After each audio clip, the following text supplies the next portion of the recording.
Hi. So, yeah, I need to wait until the potato plant dies completely first.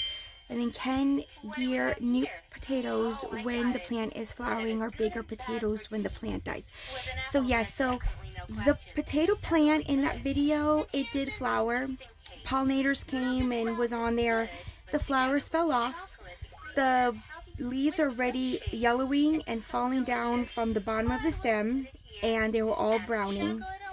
But what triggered me to harvest it early was the fact that the pest pressure was super high.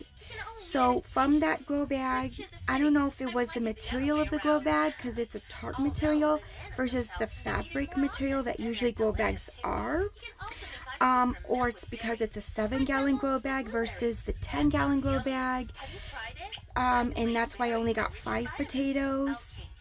I was at least hoping for close to a dozen of them, but I don't know. I don't know what it was, because some of them were pretty good size. If we had more of them, I really was expecting to see more of them. For seeing how the plant grew and how well the plant did in as it was growing.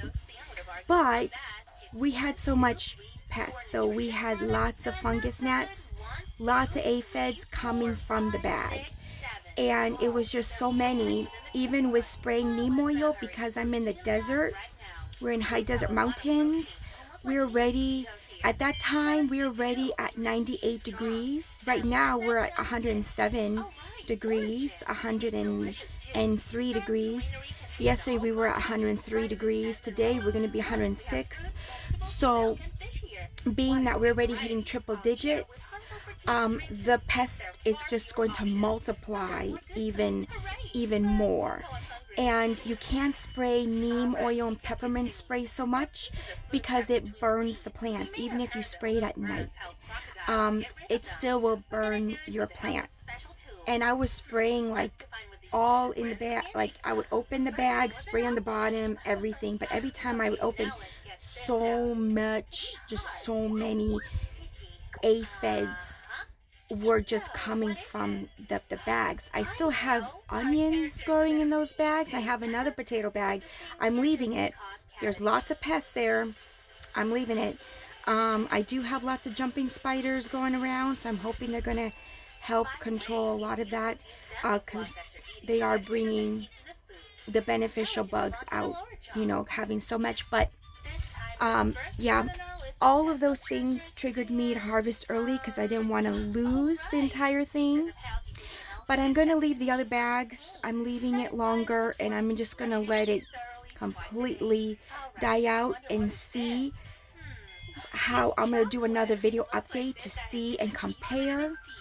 I also have 10-gallon grow bags, because there's lots of people that says they swear by 10-gallon grow bags.